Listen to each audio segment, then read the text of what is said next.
guys, magsigang po tayo ngayon ng tuna gamit ang kamyas. Ayan, meron na po pala tayong pinakulong tubig. Nandyan na rin po yung luya at saka sibuyas. Then ilalagay na natin yung ating kamyas para umasim. Ayan. Tatakpan muna natin habang hinuhugasan natin yung ating tuna doon.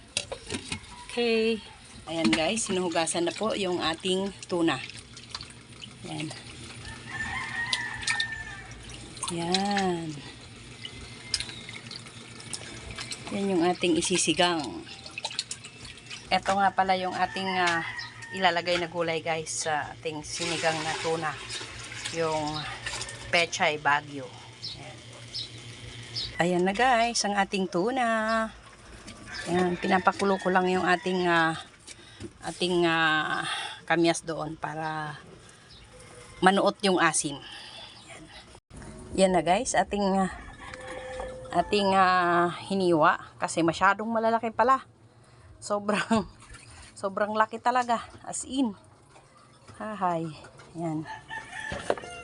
Okay. Antayin lang natin kumulo. Ayan oh, hindi pa kasi nakulo guys oh. Ayan. Pwede na siguro.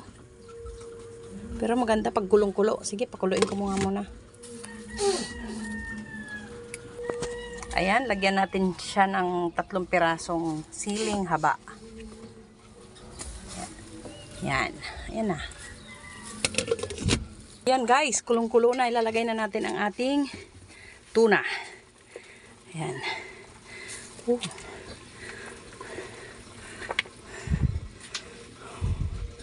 Sensya na kayo, medyo madilim kasi talaga dito dahil wala akong ilaw dito. Masyado kasing mataas tong aming salangan. Kasi sinadya namin siyang lagyan ng ganyan oh. Ayan oh. Para yung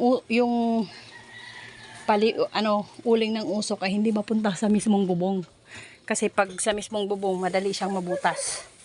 Yan, takpan muna natin ulit guys. Yan. Ay, lagyan pala muna natin ng asin para magkaroon siya ng lasa.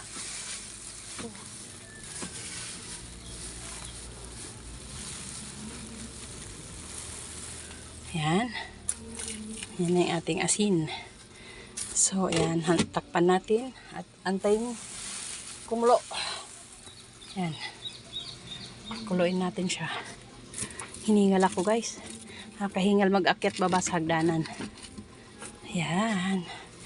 Ayan, kikita nyo yung gatong natin. 2 malaki. At syempre kasi 2 lang yung kanina.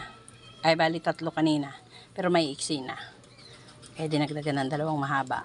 Ngayon, mauupod na yung may iksi. Pag naubos na, papalitan naman natin ulit.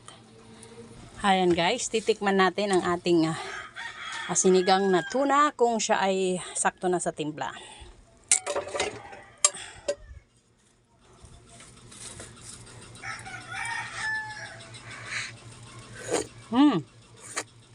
Sakto lang ang asim, pero matabang.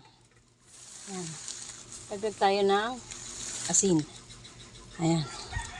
Then, syempre, hindi mawala ang ating maliit masyado yung butas. Ayan. Kasi konti na lang naman siya. Inubos na natin guys. Ayan.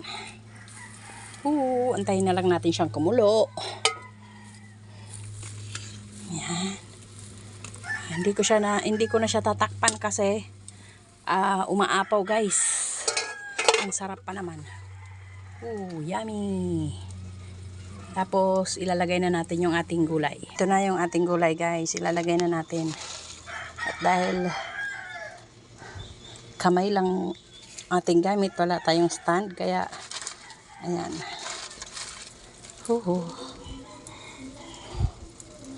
Yan na. Diba?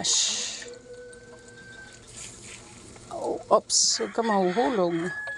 Mahal pa naman ang kilo ng Pechay Baguio. Yan.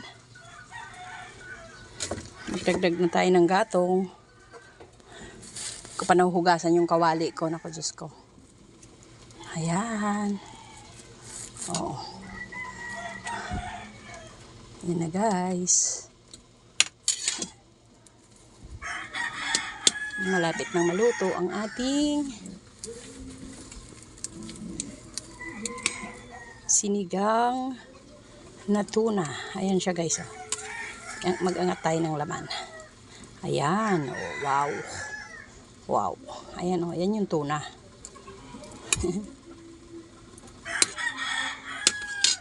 Pag tinakpan ko kasi siya guys, oh, ang bilis niyan umapaw. Pero babantayan ko na lang para makakulo ng maayos.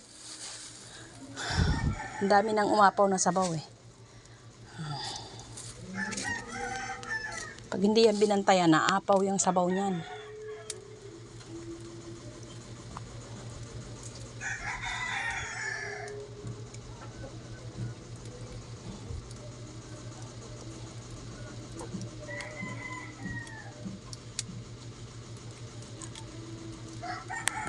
Ayan na guys, oh, malapit na siyang umapaw.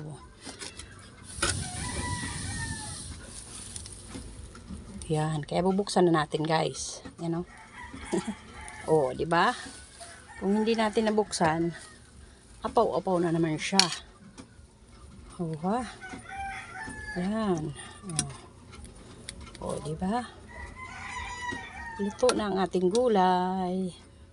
Let me taste again.